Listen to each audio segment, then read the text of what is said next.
Flower Fables by Louisa May Alcott. Chapter 3. Eva's Visit to Fairyland. Down among the grass and fragrant clover lay little Eva by the brookside, watching the bright waves as they were singing under the drooping flowers that grew on its banks. As she was wondering where the waters went, she heard a faint, low sound, as of far-off music. She thought it was the wind, but not a leaf was stirring, and soon through the rippling water came a strange little boat. It was a lily of the valley, whose tall stem formed the mast, while the broad leaves that rose from the roots and drooped against till they reached the water were filled with gay little elves who danced to the music of the silver lily bells above, that rang a merry peal and filled the air with their fragrant breath. On came the ferry boat till it reached a moss-grown rock, and here it stopped, while the fairies rested beneath the violet leaves and sang with the dancing waves. Eva looked with wonder on their gay faces and bright garments, and in the joy of her heart sang too, and threw crimson fruit for the little folks to feast upon. They looked kindly on the child, and, after whispering long among themselves, two little bright-eyed elves flew over the shining water, and, lighting on the clover blossoms, said gently, "Little maiden, many thanks for your kindness, and our queen bids us ask if you will go with us to fairyland and learn what we can teach you." "Gladly, I will go with you," said dear fairies. Said Eva, "But I cannot sail in your little boat. See, I can hold you in my hand, and could not live among you without harming your tiny kingdom. I'm so large." Then the elves laughed gaily as they folded their arms about her, saying, "You are a good child, dear Eva, to fear doing harm to those weaker than yourself. You cannot hurt us now. Look in the water and see what we have done." Eva looked into the brook and saw a tiny child standing between the elves. "Now I can go with you," she said, "but see, I can no longer step from the bank to yonder stone, for the brook seems now like a great river, and you have not given me wings like yours." But the fairies took each a hand and flew lightly over the stream. The queen and her subjects came to meet her, and all seemed glad to say some kindly words of welcome to the little stranger. They placed a flower crown upon her head, laid their soft faces against her own, and soon it seemed as if the gentle elves had always been friends. "Now must we go home," said the queen, "and you shall go with us, little one." Then there was a great bustle as they flew about on shining wings. Some lay in cushions of violet leaves in the boat, others folding the queen's veil and mantle more closely round her, lest the falling dews should chill her.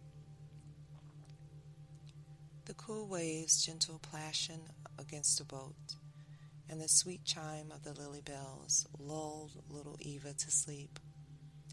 And when she woke, it was in fairyland. A faint rosy light, as of the setting sun, shone on the white pillars of the queen's palace as they passed in, and the sleeping flowers leaned gracefully on their stems, dreaming beneath their soft green curtains. All was cool and still, and the elves glided silently about, lest they should break their slumbers. They led Eva to a bed of pure white leaves, above which drooped the fragrant petals of a crimson rose. "You can look at the bright colors till the light fades, and then the rose will sing you to sleep," said the elves, as they folded the soft leaves about her, gently kissed her, and stole away. Long she lay watching the bright shadows and listening to the song of the rose, while through the long night dreams of lovely dreams, things floated like bright clouds through her mind, while the rose bent lovingly above her and sang in the clear moonlight. With the sun rose the fairies, and, with Eva, hastened away to the fountain, whose cool waters were soon filled with little forms, and the air ringing with happy voices, as the elves floated in the blue waves among the fair white lilies, or sat on the green moss, smoothing their bright locks and wearing face garlands of dewy flowers.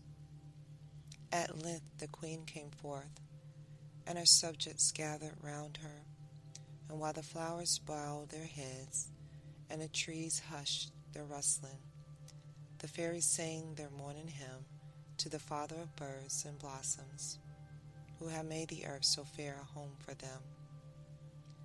Then they flew away to the gardens, and soon, high up among the treetops or under the broad leaves, sat the elves in little groups, taking their breakfast of fruit and pure fresh dew, while the bright-winged birds came fearlessly among them, pecking the same ripe berries and dipping their little beaks in the same flower cups. And the fairies folded their arms lovingly about them, smoothed their soft bosoms, and gaily sang to them. "Now, little Eva," said they, "you will see that fairies are not idle, willful spirits, as mortals believe. Come, we shall show you what we do." They led her to a lovely room, through whose walls of deep green leaves the light stole softly in. Here lay many wounded insects and harmless little creatures whom cruel hands had hurt, and pale, drooping flowers grew beside urns of healing herbs, from whose fresh leaves came a faint, sweet perfume. Eva wondered, but silently followed her guide, little Roseleaf, who, with tender words, passed among the delicate blossoms, pouring dew on their feeble roots, cheering them with her loving words and happy smile. Then she went to the insects, first to a little fly who lay in a flower-leaf cradle. "Do you suffer much, dear gauzy wing?"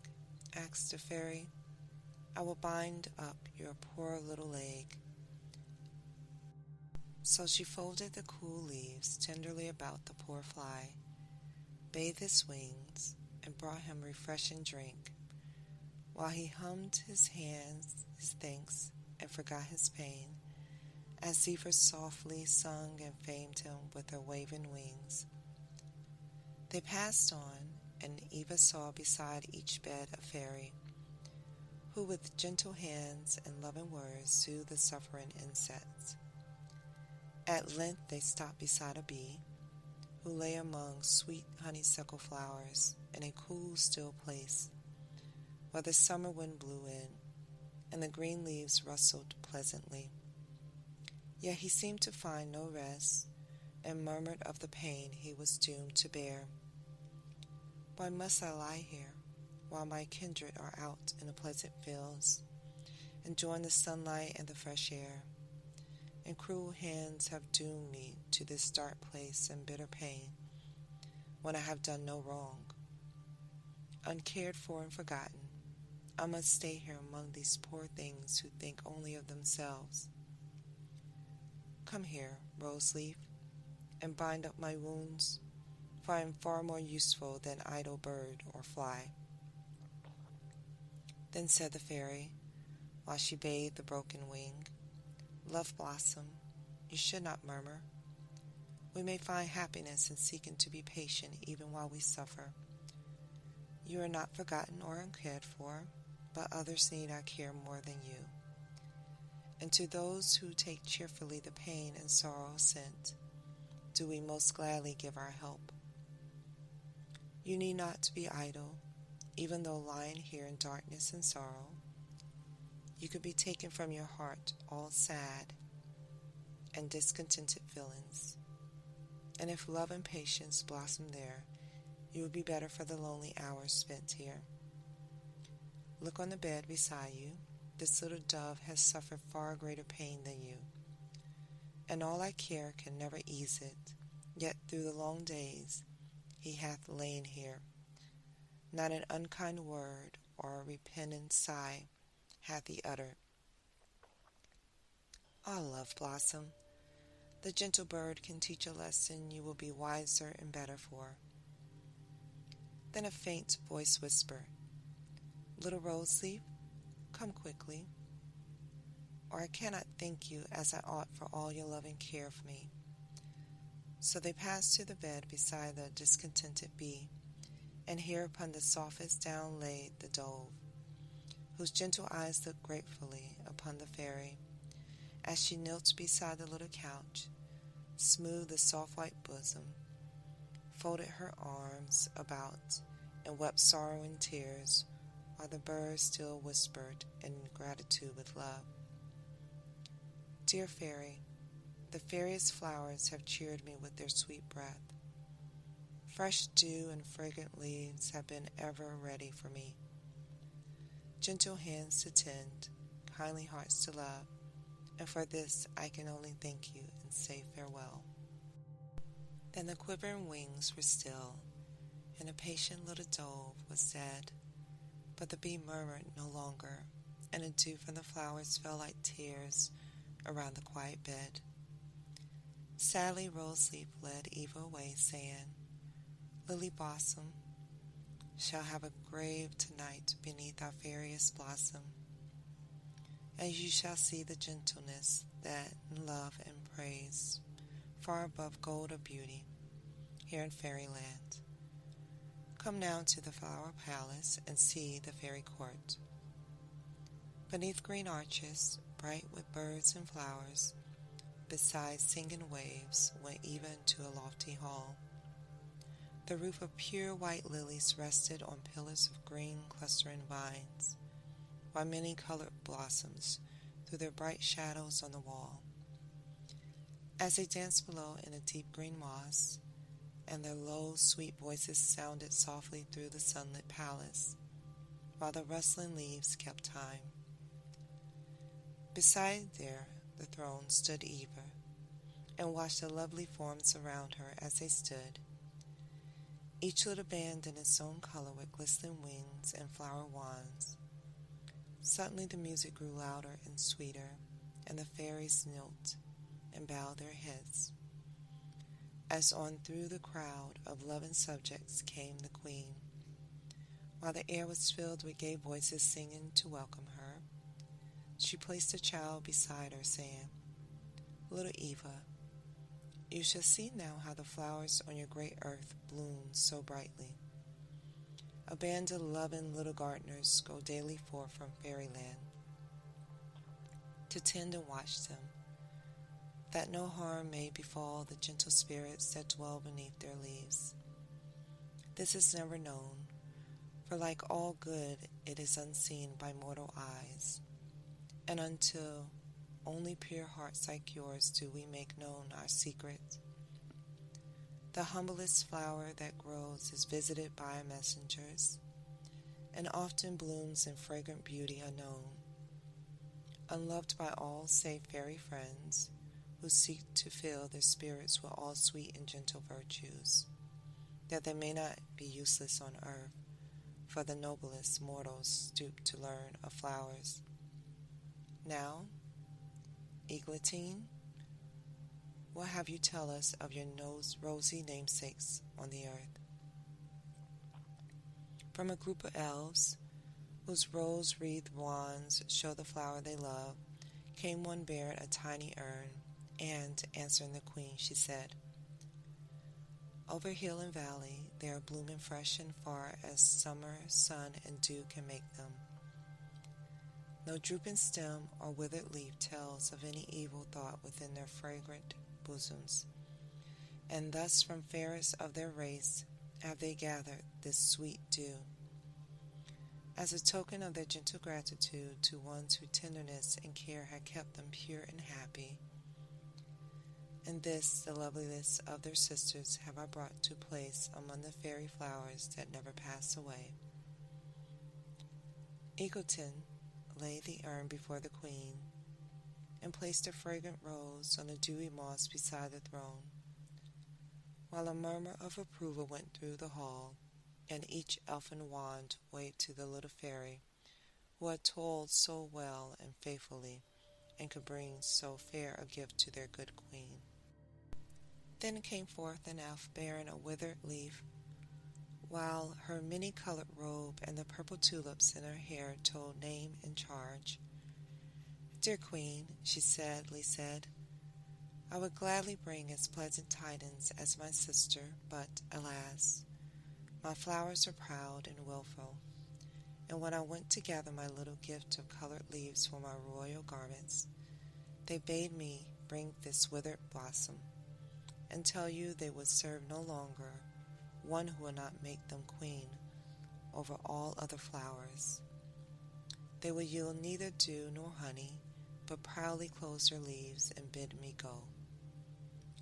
"Your task has been too hard for you," said the queen kindly, as she placed the drooping flower in the urn Eagleton had given you. "You will see how this dew from a sweet, pure heart would give new life and loveliness even to this poor faded one. So can you, dear Rambo, by loving words and gentle teachings, bring back lost purity and peace to those whom pride and selfishness have blighted. Go once again to the proud flowers and tell them when they are queen of their own hearts, they will ask no fairer kingdom. Watch more tenderly than ever over them. See that they lack neither dew nor air. Speak lovingly to them, and let no unkind word or deed of theirs anger you. Let them see your patient love and care how much fairer they might be. And when next you come, you will be laden with gifts from humble loving flowers." Thus they told what they had done, and received from their queen some gentle, chiding, and loving word of praise. "You will be weary of this," said Little Rose Leaf to Eva. "Come now and see where we are taught to read the tales written on flower leaves, and the sweet language of the birds, and all that can make a fairy heart wiser and better." Then into a cheerful place they went, where were many groups of flowers, among whose leaves sat the child elves, and learned from their flowers books that all fairy hands had written there. Some studied how to watch the tender buds, when to spread them to the sunlight, and when to shelter them from rain, and how to guard the ripening seeds, and when to lay them in the warm earth or send them on the summer wind to far-off hills and valleys, where other fairy hands would tend and cherish them, till a sisterhood of happy flowers sprang up to beautiful and gladden the lonely spots where they had fallen. Others learned to heal the wounded insects, whose frail limbs a breeze could shatter, and who were not in it for fairy hands, would die ere half their happy summer life had gone. Some learned by pleasant dreams to cheer and comfort mortal hearts, by whispered words of love to save them from evil deeds, those who had gone astray, to fill young hearts with gentle thoughts and pure affections, that no sin might mar the beauty of the human flower, while others, like mortal children, learned from the fairy alphabet. Thus the elves made loving friends by care and love, and no evil thing could harm them, for those they helped to cherish and protect ever watch to shield and save them. Eva nodded to the gay little ones, as they peeped from among the leaves at the stranger, and then she listened to the fairy lessons. Several tiny elves stood on a broad leaf, while the teacher sat among the petals of a flower that bent beside them, and asked questions that none but fairies would care to know. "Twinkle, if there lay 9 seeds within a flower cup, and the wind bore 5 away, how many would blossom have?" "4," replied the little one. "Rosebud, if a cowslip opens 3 leaves in one day, and 4 the next, how many rosy leaves will there be when the whole flower has bloomed?" 7, sang the gay little elf. Harebell, if a silkworm spin 1 yard of fairy cloth in an hour, how many will it spin in a day? 12, said the fairy child. Primrose, where lies Violet Island? In the lake of ripples. Lila, you may bound Roseland. On the north by Ferndale, south by Sunny Wave River, east by the hill of morning clouds, and west by the evening star. Now, little ones, said the teacher, you may go to your painting, that our visitor may see how we repair the flowers that earthly hands have injured. Then Eva saw how on large white leaves the fairies learned to imitate the lovely colors, with tiny brushes to brighten the blush on the anemone's cheek, to deepen the blue of the violet's eye, and add new light to the golden cowslip. You have stayed long enough, said the elves at length.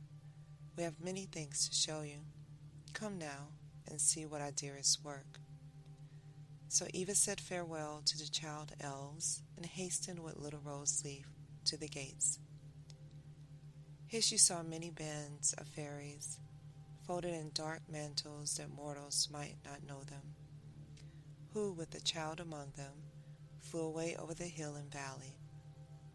Some went to the cottages amid the hills, some to the seaside to watch above the humble fisher folks. But little Rose Leaf and many others went into the noisy city. Eva wondered within herself what good the tiny elves can do in this great place, but she'd soon learned, for the fairy band went among the poor and friendless, bringing pleasant dreams to the sick and old, sweet, tender thoughts of love and gentleness to the young, strength to the weak, and patient cheerfulness to the poor and lonely. Then the child wondered no longer, but deeper grew her love for the tender-hearted elves, who left her own happy home to cheer and comfort those who never knew what hands had clothed and fed them, what hearts had given them their own joy, and what brought such happiness to theirs. Long they stayed, and many lessons little Eva learned, but when she begged them to go back, they still led her on, saying, our work is not yet done. Shall we leave so many sad hearts when we may cheer them on, so many dark homes that we may brighten? We must stay yet longer, little Eva, and you may learn yet more. Then they went into a dark and lonely room, and here they found a pale, sad-eyed child who wept bitter tears over a faded flower. Ah, sighed the little one, it was my only friend, and I cherished it with all my lone heart's love, and it was all that made my sad life happy, and it's gone. Tenderly the child fastened and the drooping stem, and placed it where the one faint ray of sunlight stole into the dreary room. Do you see, said the elves? Through this simple flower we would keep the child pure and stainless amid the sin and sorrow around her.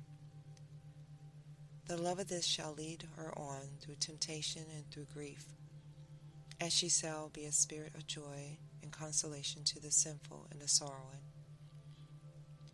And with busy love toiled the elves among the withered leaves. The new strength was given to the flower, while as day by day the friendless child watered the growing buds, deeper grew her love for her unseen friends who had given her one thing to cherish in her lonely home.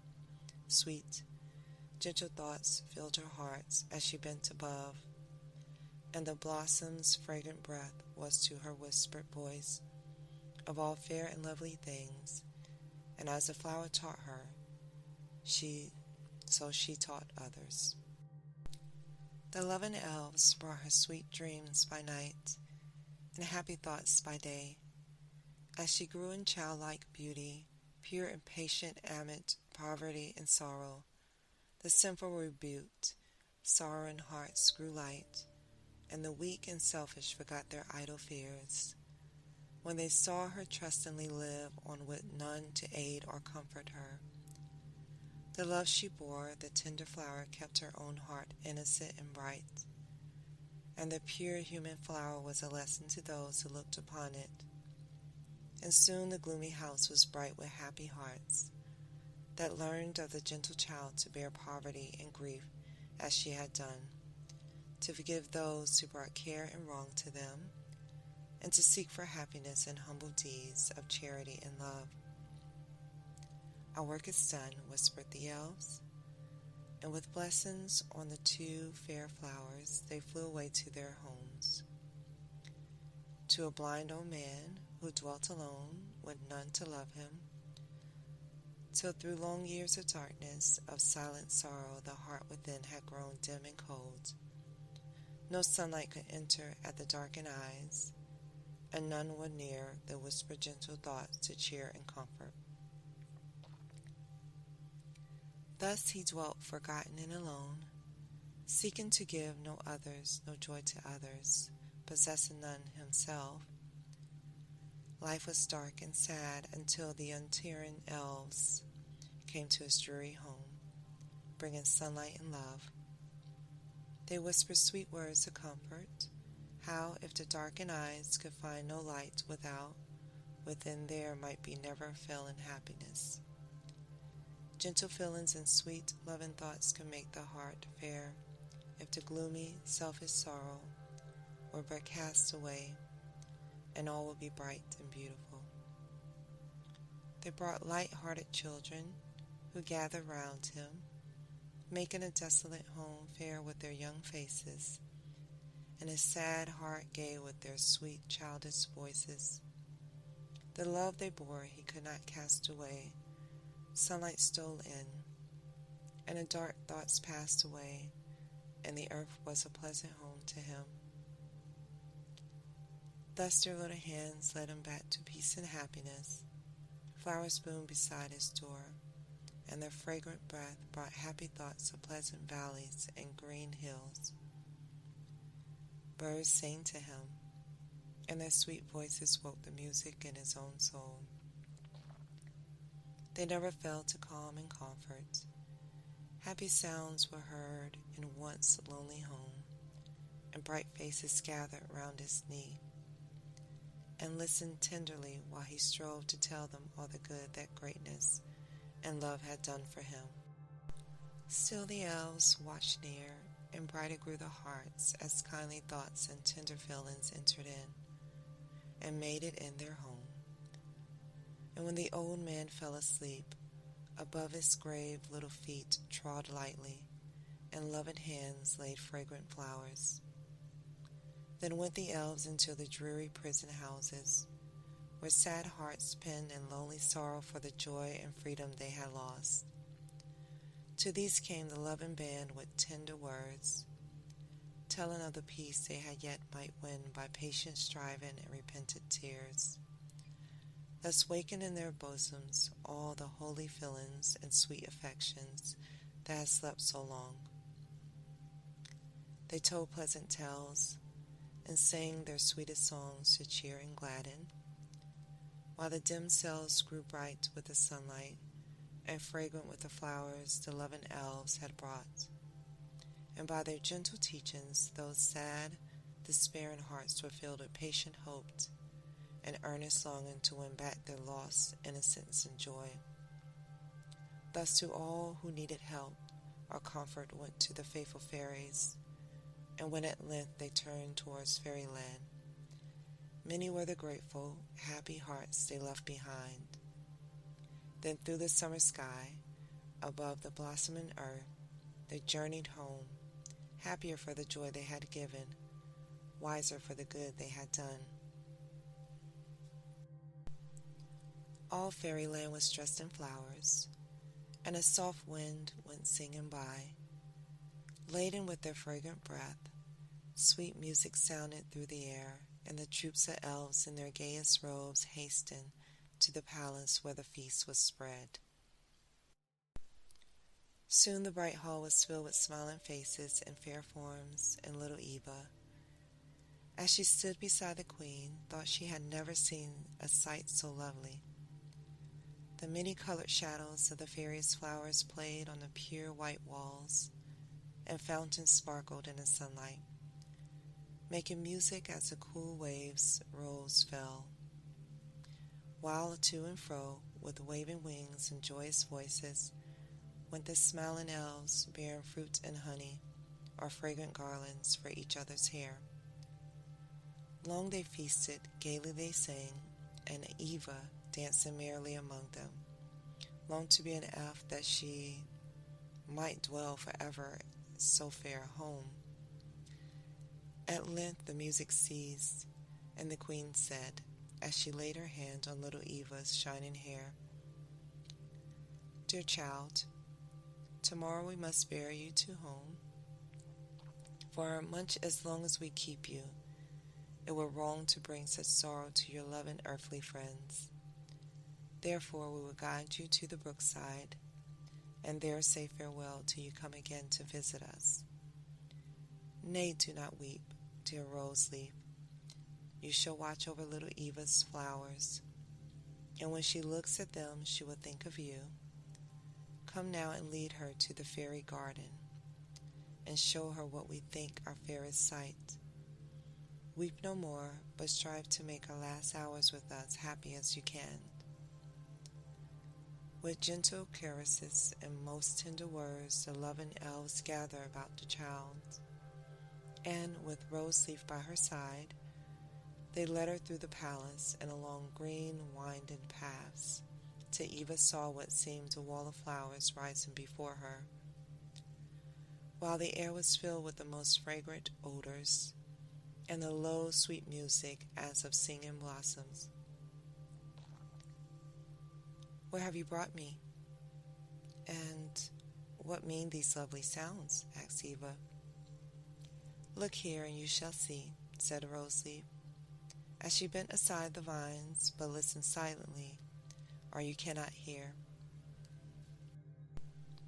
Then Eva, looking through the drooping vines, beheld a garden filled with the loveliest flowers, fair as were all the blossoms she had seen in fairyland.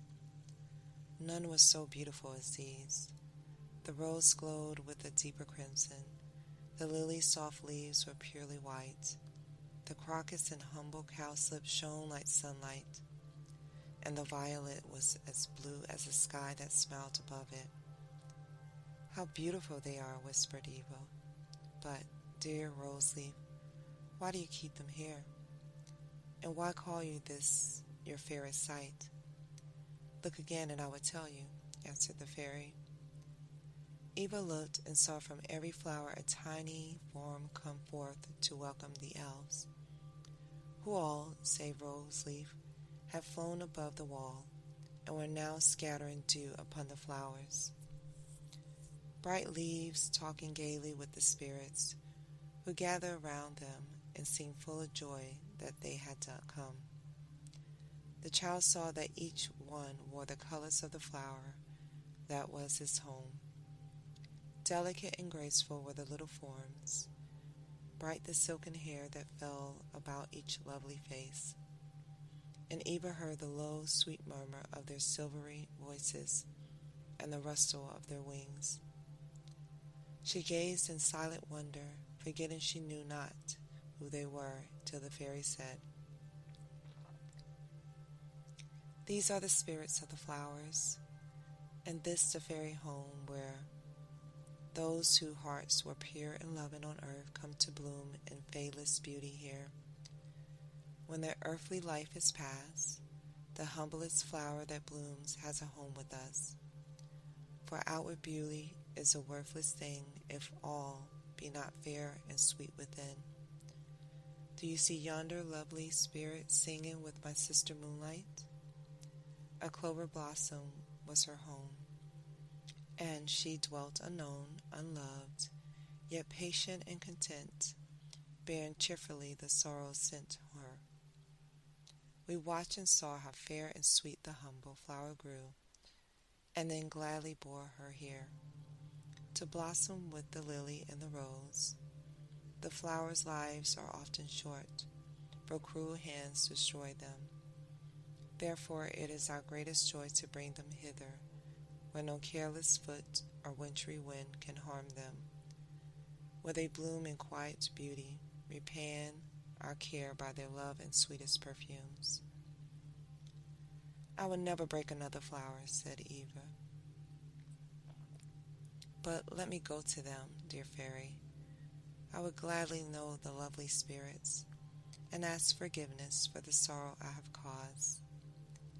May I not go in? Nay, dear Eva, you are a mortal child and cannot enter here, but I would tell them of the kind little maiden who has learned to love them, and they will remember you when you are gone. Come now, for you have seen enough, and we must be away. On a rosy morning cloud, surrounded by the 11 elves, went Eva through the sunny sky. The fresh wind bore them gently on, and soon they stood again beside the brook side, whose waves danced brightly as if to welcome them. Now, ere we say farewell, said the queen, as they gathered near the child, tell me, dear Eva, what among all our fairy gifts will make you happiest, and it shall be yours. You good little fairy, said Eva, folding them in her arms, for she was no longer the child she had been in fairyland.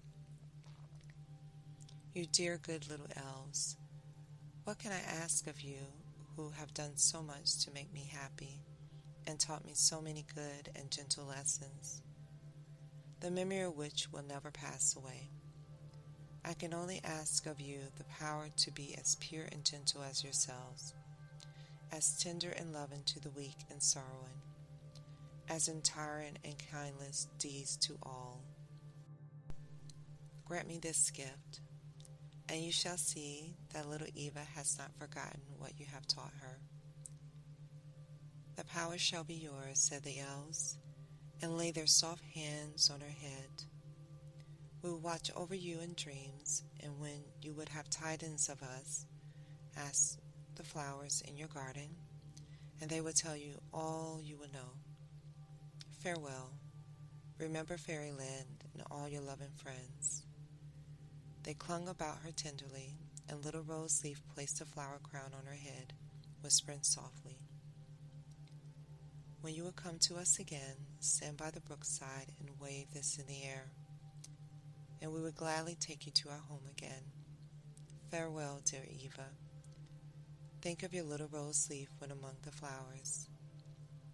Long Eva watched their shining wings and listened to the music of their voices as they flew singing home.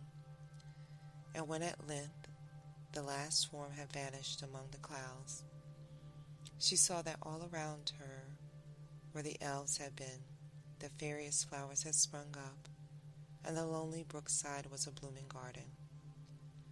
Thus she stood among the waving blossoms, with the fairy garland in her hair, and happy feelings in her heart, better and wiser for her visit to fairyland.